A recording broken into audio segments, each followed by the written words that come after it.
um comentário ali na rede social, uma informação acolá, no aplicativo, um desabafo na internet, pronto. Sua vida passa a ser um livro aberto ou um tablet aberto, se vocês preferirem. Privacidade na internet. Vou passar a bola aqui para o Ronaldo Lemos. Não é tão simples como parece, né? A gente tem a impressão que está sempre sendo muito cuidadoso, que quando a gente põe os dados para descer um aplicativo ou entrar num site qualquer, está tudo protegido.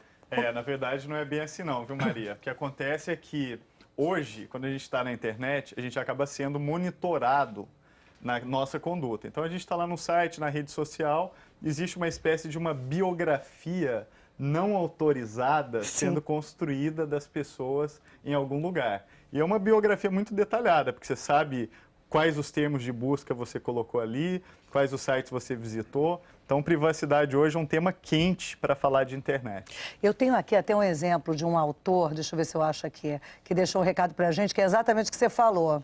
É o Rodrigo Nogueira, ele é autor e ator, ele diz assim, olha, uma vez eu dei uma entrevista aqui no Rio, para um programa de TV, e a apresentadora chegava na minha casa já com a câmera ligada, até aí tudo bem. Difícil foi segurar a cara de susto quando ela perguntou se eu tinha melhorado da gripe e se eu estava com saudade da minha casa de São Paulo. Não consegui entender como ela sabia detalhes da minha vida. Ela explicou o óbvio, li no seu Twitter, né, em algum momento, né. O pior da internet para mim, diz ele, é que a gente não se dá conta de como está se expondo toda hora. Porque pinga uma informação ali, né, Ronaldo? Pinga outra lá, mas é um quebra-cabeça que pode se fechar. E as pessoas acham que quando estão na rede, estão num espaço privado. Mas quando você está falando alguma coisa no Facebook ou no seu Twitter, aquilo é como se você estivesse falando numa praça pública. Aos berros. E aos berros. Com um megafone. Com um megafone e as pessoas estão vendo. Então, o que a gente coloca na rede tem que ter um pouquinho de bom senso. A gente está vivendo, é verdade, uma era da transparência, as pessoas estão ficando cada vez mais confortáveis em compartilhar fotos, informações, mas ter um pouco ali de bom senso, sabedoria para não colocar coisa demais, se expor e lembrar que aquilo é um espaço público.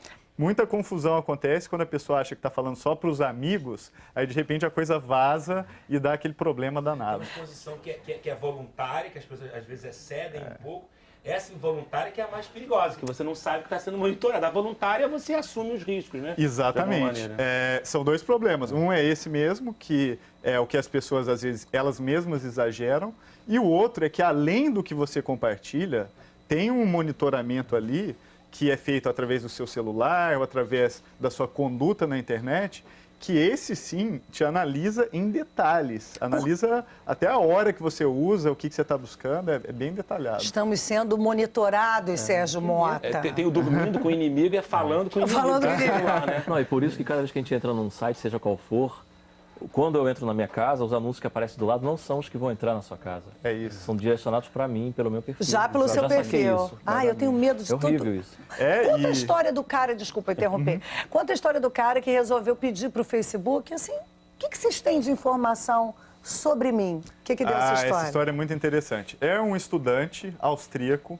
Ele resolveu mandar uma carta para o Facebook, que depois virou um processo judicial. Esse cara aí? Esse cara aí.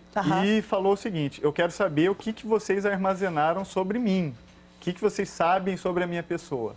E aí, ele recebeu um documento com 1.200 páginas. Entendeu, minha gente? Não, detalhe, ele tem 24 anos. Imagina quando ele tivesse Uma biografia precoce. Ele precisa ter volumes ali, uma biblioteca inteira sobre a vida dele. E deu quanto tempo esses 1.200 páginas? Ele estava há quanto tempo? Eu acho que ele estava há 2 anos ou 3 anos no Facebook. Mas é um quebra-cabeça que vai se formando e a gente que se preocupa tanto em não se expor na rua, que o ladrão não saiba disso. Na verdade, a gente está se expondo o tempo inteiro. O Renato Starassi diz o seguinte, eu acho que na internet navegamos em águas desconhecidas. Outro dia procurei no Google pelo meu nome completo e apareceu coisas que nem eu mesmo sabia a meu respeito. A Karine dos Reis diz, Maria, eu sou muito precavida com a internet, só adiciono pessoas em que confio no meu Facebook. E eu gostaria de pedir ao Ronaldo Lemos que ele me aconselhasse sobre os cuidados que eu tenho que ter para não que aconteça uma coisa parecida com o que aconteceu com a Carolina Dickmann, por exemplo, que as fotos pessoais e privadas dela acabaram vazando. Olha, a primeira questão é saber que qualquer dispositivo que está conectado à internet, por exemplo, um celular, computador, ele não é totalmente privado. Isso é uma coisa que a pessoa, meu dispositivo pessoal.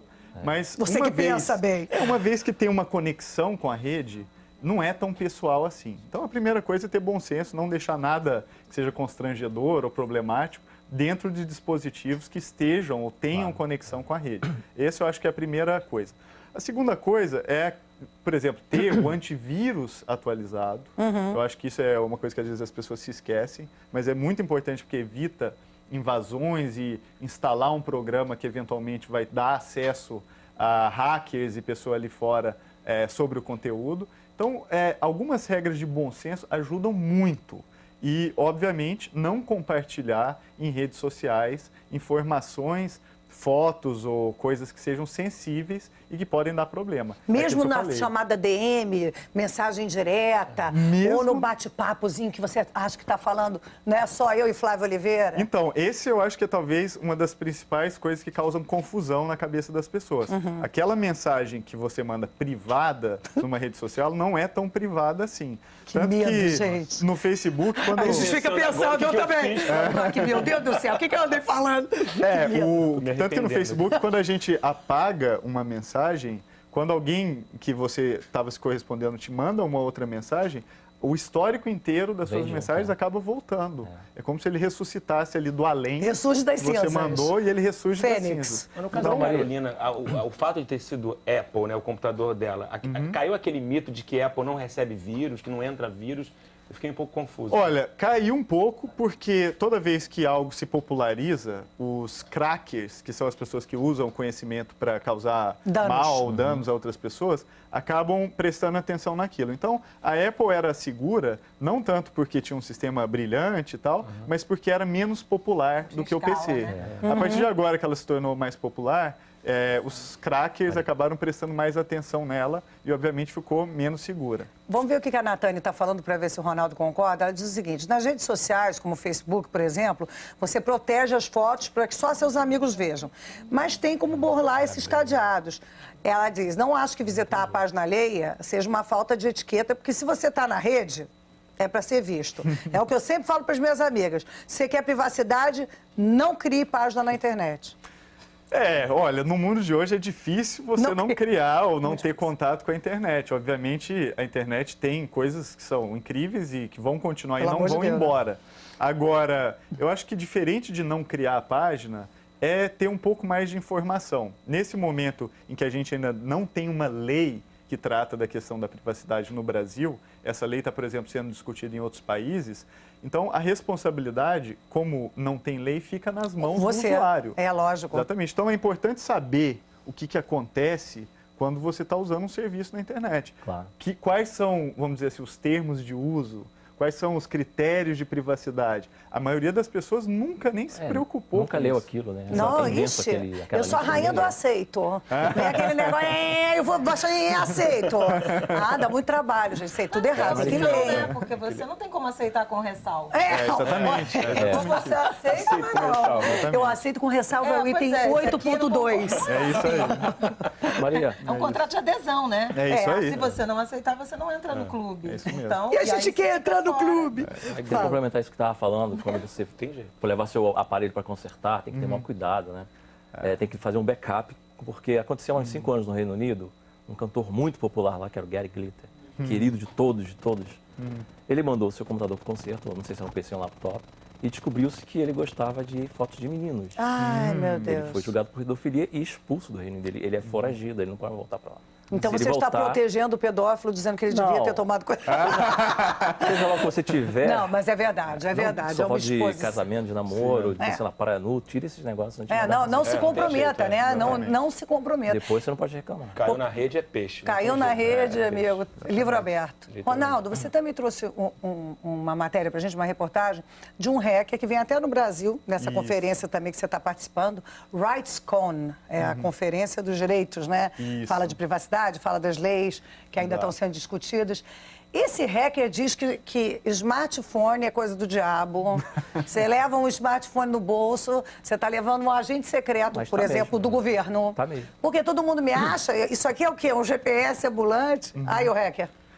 Esse aí é o Chris Soghoian. Ele, inclusive, já está no Rio de Janeiro e ele vai participar dessa conferência amanhã, que é uma conferência sobre tecnologia e direitos humanos, que até a gente está fazendo lá na FGV, que chama RightsCon. Eu esqueci de te apresentar, o Ronaldo Lemos é diretor de Tecnologia e Sociedade, assim? Isso. E Sociedade é a Fundação Getúlio Vargas, né? É importante que eu diga isso. É verdade. Não é verdade?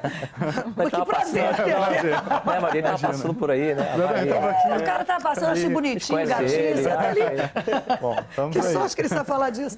Mas Mas enfim. então, aí esse Chris Ogoia, ele foi chamado de uma peste.